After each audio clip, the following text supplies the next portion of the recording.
All right, so here's the deal. We're gonna be piggybacking off of Steve. I hope he can handle the weight. I'm kind of a big guy. No, seriously here. We're gonna be piggybacking off of Steve's second video about the H1 fire issues that have kind of been ongoing now since about Q3 of last year, 2020. If you're not aware, you should definitely go and watch his videos. They're long. There's a lot of repeating in them because I think there's a statement they're really trying to get to stick with people. You probably have more than an hour worth of material to watch between those two videos. And it may seem really long, but it's also very important, especially if you know someone that has an H1 chassis from NZXT, or you're considering buying one, or you have one yourself. It may sound extremely dramatic to be like, this could be a house fire waiting to happen, but that's the absolute fact here. And that's why this is extremely important. Regardless of the fact that NZXT is a sponsor of ours, it's important that we be truthful and completely transparent with the audience that could potentially have something sitting on their desk that could literally kill somebody if not caught and handled in the right way. If you guys aren't aware, the NZXT H1 that we have right here, and I'll just sort of start tearing it down while I talk and tell you what the problem is if you've somehow missed this, has a very unique design in that it has this riser cable that plugs into the motherboard, if you had a motherboard in there right now. And then it goes to the section over here that has the graphics card in it. This case has actually never been taken apart. I have no idea which revision this is, and that's one thing we'll be taking a look at here. The graphics card goes over here where this box is, and this is not a revised version because it still has the metal screws in there, and we'll give you some close-ups of that in a sec. These screws right here and this riser cable have been found to have a 12-volt plane in them. It's a multi-layer PCB, which is already a very weird. We already think it's a little bit weird that riser cables have a PCB in them, but I digress. I guess it's easier to go from PCB to those pins than cable to pins, probably for rigidity and longevity. The problem is NZXT appears to have sourced these very well designed, in my opinion, riser cables with these nice smooth bends to make sure that the cable doesn't break inside. You wiggle these back and forth enough over time, they can break traces, and then riser cables will go bad. This one here, unfortunately, has screw holes through the PCB, which apparently are not ground protected with that copper sleeve like you'll see in many PCBs, which is causing an issue where as the screw moves in and out of the PCB, it actually shaves away a part of that hole, then exposing the 12-volt plane. And what I mean by plane is there's a layer in there of a copper 12-volt trace that becomes exposed with the screw hole that's then being grounded into the chassis itself because it's screwing into the frame. Now, if you don't understand electricity, 12-volt and ground should not touch. That can actually cause issues. And if it's not fused, if it doesn't have an inline fuse or a circuit breaker, you then create a short, which then create heat, which creates fire. I guess an easier way to try to explain what I mean by 12-volt plane is if you've ever played the game Operation, where you take the metal tweezers and you got the little guy with the light up nose and you gotta get the little pieces out of the holes, and if you touch the sides, it beeps. That's literally a plane that's designed to make a buzz sound if you touch it and ground it. The problem is this isn't a game. Imagine if you touch the sides on Operation and the nose explodes into fire. That's what could potentially happen here. And if that sounds awfully dramatic, Steve was able to easily recreate a fire by simply grounding these. Ooh, fire. I get that. There it is. In one of my previous videos where I talked about the fact that I built my daughter's friend a computer in an H1 chassis, which by the way, now I have to reach out to and get that computer back so I can make even more revisions to this. I have a way which I believe that people who are either have this chassis or have been waiting months for NZXT to provide them with the nylon screw fix, which by the way is, it's a Band-Aid at best. And one of the things that Steve's really pushing for here is NZXT to do an active recall campaign where they recall the actual riser cable itself. Now here's the thing. It's not that difficult actually to replace this riser cable. Initially I told Phil, I feel like NZXT might be pushing back against the recall because one, they might be concerned about people's abilities to change out this cable. It's not that hard actually. There's the two screws that are holding it on right here, and I will do a quick demonstration for you also on how to switch this out. But it literally is not attached to anything other than those two screws. So I'm only pointing that out so that NZXT can't really argue back that it's too difficult for end users to do this themselves. If they can remove 2 screws, they can replace this riser cable. Secondly, their temporary fix, the temporary fix that they recommended on their blog post was to simply remove the bottom screw entirely and just leave it out if you're concerned. But however, we noticed on the revision, which this case doesn't have, they replaced both screws with nylon screws and washers. Now the nylon screw and washer is actually a little bit smaller of a diameter than the actual screw that's in here. Now the reason for that is as the screw is turning into the PCB and tightening on the actual mount, it's actually creating a bit of a bite through the hole. Now initially, there's no actual exposed 12 volt ground or 12 volt plane, not 12 volt ground plane, but 12 volt plane inside that PCB until the screw's been removed a couple of times or replaced a couple of times. Now most of the time, I don't feel like people would be removing these screws. The problem is they could have been exposed at the time of the very first install at the factory. So you don't know whether or not you already have an issue of there being an exposed 12 volt plane causing a short. I have to wonder now how many people with NZXT H1 chassis might have had a GPU failure because of the fact that it was causing just enough of a short to actually damage the GPU, because the 12 volt that is shorting is actually one of the PCIe 12 volt pins that's going through the riser cable that could have also potentially damaged your GPU, and you may not even know it. Your GPU may have started to develop some sort of weird instabilities because of this ground that's intermittent. What Steve was able to also show in his video is the fact that depending on how far you turn the screw and how much tension is on it can determine on whether or not it's a momentary short or a continuous short. The continuous short's obviously a problem. That's the one that leads to fire because it's not fused at all. And all that's gonna happen here is that it's gonna continue to heat up until something catches fire. This is plastic, therefore plastic does like to burn.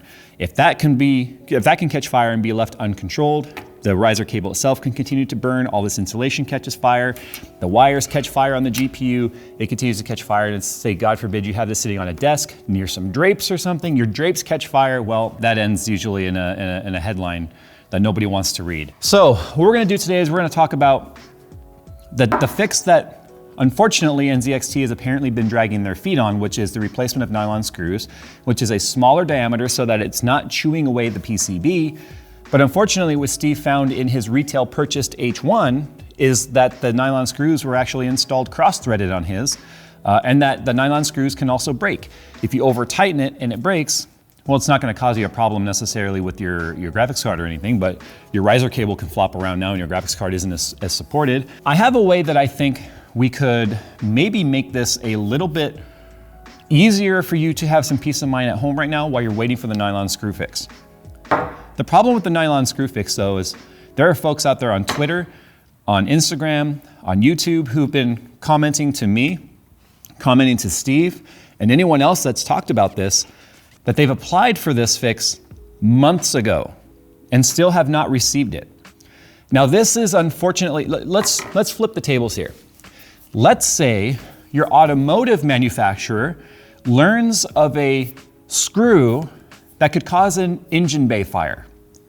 How quickly would the manufacturer recall that particular item? Well, here's the actual crappy answer. Bean counters will determine at what point the lawsuits become more expensive than the liability. That is the hard truth regarding recalls.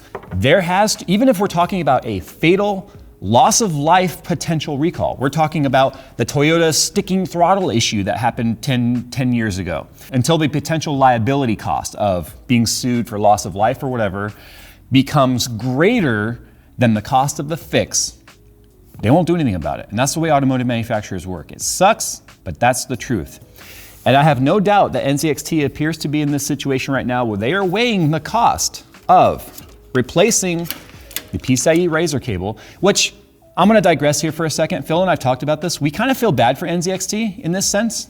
Not that they're having to deal with this, but they didn't make the riser cable. They sourced this cable. Unfortunately, they probably were not aware of this cable's flaw until it started happening out in the public. They clearly went through enough forethought here to have the nice clean bends like this so it doesn't break, so that it fits in here perfectly. The length is right, it's nice and tidy.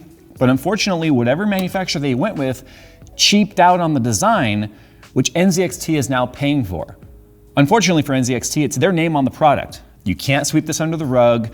This is so unfortunate because this was something that could have been addressed much quicker. And it's not when a company or whether or not a company has a problem that determines how loyal people stay to you. It's how you handle the problem. I've said this a million times with other brands, EK water blocks being one of them. This goes all the way back to the Predator AIO when it first came out. They found that there was a leaky block issue. Not only did they issue a recall and give people refunds on that, they also covered any damages and any lost components due to leaks. That is the kind of thing that makes a brand look good and show that they care about their customers when they go above and beyond. I know I digressed a little bit here, but I have to assume that the idea of replacing this riser cable, and I'm gonna give NZXT the benefit of the doubt, is being discussed, but I also have to assume that there needs to be a resourcing and a respec and tooling and building of these riser cables specific to this chassis that's going to have the proper ground isolator on those screw holes. That way this isn't something that can happen in the future. Now, the problem with a recall, and I agree, recalls are very important here, is how many of these chassis have been now traded or sold, given to friends, Craigslist, whatever. Those people are not going to be a part of an initial purchasing list, which means they're not going to know about this. So this is why this is such a big deal. Any of these that are floating around secondhand, having the screws in here exactly like this one has, which does not have the revision, is a potential for serious issue. So what I'm going to do right now is I'm going to move on to showing you guys another way I believe you can temporarily create a situation here where you remove any sort of risk of fire for essentially free. In my last video, I showed you how to use the plastic isolating washers on the hull. That video was made prior to the discovery of there being a 12-volt plane inside the PCB, which actually I say prior to us learning about that. I believe Steve was actually working on the video that just went live at that time. So there was kind of an overlap there of videos when they went live and all that sort of such. So ignore the washer fix. The metal screws and the PCB here are the problem. So what I'm gonna do real quick is I'm going to show you how to remove the PCIe riser cable. That way, if you wanna do this yourself or replace this in the future if you get one, we can show you just how easy it is. So we'll go ahead and get in a little bit tighter. Remove your screws here, holding your card down onto the mounting bracket. Do that after you replace or remove your power plugs. You're gonna push down this little white tab right here. This will allow you to slide the card up, and by up I mean away from the riser cable. Now to remove the riser cable from your motherboard, you're gonna assume the motherboard's right here.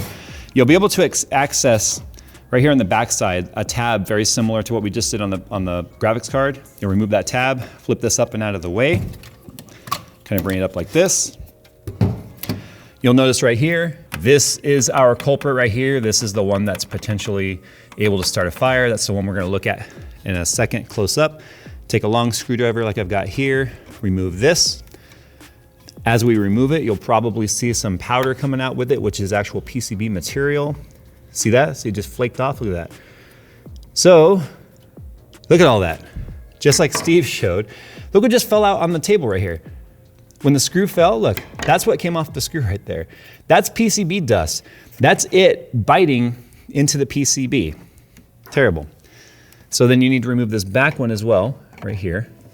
This one's gonna be a little bit more difficult to get to just because of the little, I think it's actually in there a little crooked, because of that rear clip. So we're gonna remove this guy. There. The entire riser cable's now out. Look at all that material. So here's the thing, check this out. This is the part it screws into, that's metal. Look at all of this PCB material right here. So this is what Steve was showing you, that you're literally biting into the PCB. So this is our easy DIY riser cable. And look right here, see this big copper, kind of a brass looking pad? That's a ground pad. That is touching the ground plane. That way it's grounded and will not cause a short. Do you see any of that on any of these holes?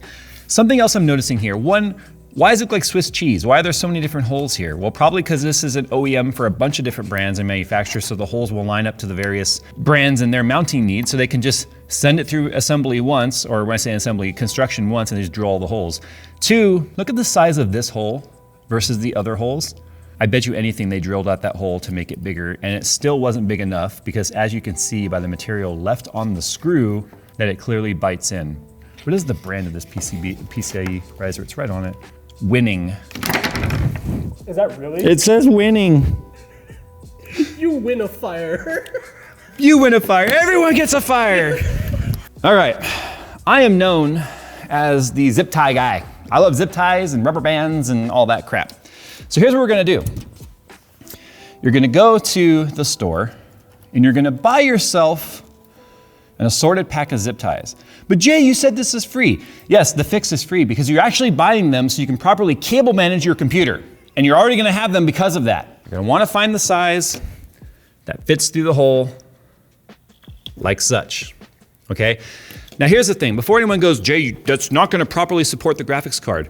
Well, good news. This isn't intended to support the graphics card. The bracket is what supports your graphics card. All we're gonna do is we're gonna take our first zip tie and we're gonna shove it through the holes like that, okay? See this? And then we're gonna take another zip tie and we're gonna put it on here like so. And we can then pull that tight, and we'll do that in a second here. We're gonna do it again with this one here. Pull it through. There's no way this can cause a ground issue. Squeeze it as tight as you can. Yes, it's gonna have a little bit of play. Trust me when I say this play is the better option than having a house fire. So yes, we have a little bit of play. That's fine. Technically, it's actually gonna be resting on the bracket like so. Yes, it does have a little bit of play. This is designed to be something you can do in the meantime. You could have actually done a looping zip tie on there as well. I prefer to do it like this, you know, to have the tension be straight rather than a loop. The weight is being supported down here, and this will essentially remove any risk of this catching fire because nylon is not conductive. This doesn't do much for if you sell the card or not the card, but the case and give it to someone. Again, we're worried about the immediate issue. Now look at that, right? You can still pick the whole damn thing up by the graphics card. So that's still plenty supported. You know, it's not as tight as it could be. If you want to make this a loop and zip it through and have one zip tie pulled tight, you could do that. This is just one of the ways I would do it here. That way, that's enough to keep it from pulling out. But again, all the weight is on the bracket. The bracket's tightened down. You just will have a little bit more wiggle while you're waiting for those nylon screws, which if you over tighten those, apparently those can break as well. But this is now what I'm gonna do on that purple build that I did so that there's no chance of their graphics card PCIe riser cable catching fire. So there you are, kind of bringing a little bit extra awareness to the issue and the deeper findings of Steve. I want to give him all the credit for developing and finding the 12-volt plane inside the PCB. That's now the culprit. You saw firsthand, we removed these screws for the first time. This is a retail case that was also provided to us, actually directly through NZXT. This one clearly is an older version. It did not have the nylon screws, and it really looks unfortunate. I do feel bad for NZXT in the fact that this is a problem that was bestowed upon them through an OEM that they used. I do not feel bad for NZXT though now. This has gone on for months, and far too much risk being allowed to happen here without being as forthcoming as they could have. I know Steve's also really mad that they basically took Steve's findings and then presented it in a way to kind of look like they're the ones that found it, and Steve's really mad about that. I'm not gonna get involved in that whole discussion in that, you know, who gets the credit. I just care about those people out there with this chassis not having their homes burned down because of the fact that this could catch fire. Imagine you're at work and this catches fire, no one's there to catch it. You get a phone call from your neighbor saying, hey, your house is on fire. Not something I think anyone wants to experience. I'm sure someone watching this video right now has experienced a house fire, and it's probably not something I think that anyone would ever want to go through. So if you have one of these cases and you don't have the nylon screws yet, I highly recommend going with the zip tie method. Again, all that needs to do is secure it to the bottom of the graphics card and to the chassis so that it doesn't move around too much. Again, all this needs to do is give a connection to the motherboard. It's being supported by the bracket down here. I'm perfectly fine with this mount. It's actually more sturdy than some PCIe riser builds that we've done in the past, if you want to know the truth. And this is exactly what I will be doing to that purple build that I showed you for my daughter's friend. As soon as we heard about this, I was like, oh crap, I need to get that computer back, because how will I feel if something happens to their home on a system that I built? So there you go, guys. Sound off down below how you feel about this. If you have an H1 case, have you done a method to try and fix this? Keep in mind, whatever method you do needs to be all plastic, nothing metal, because as we've already shown, through Steve's video and obviously giving him credit for using his footage there on what happens with these screws. Nothing metal can be used whatsoever as long as this PCB is there without any of these brass / copper, whatever the material is, looks like probably brass, ground isolators here protecting the PCB. This is what a good riser cable company does and what it should look like. Not the winning one.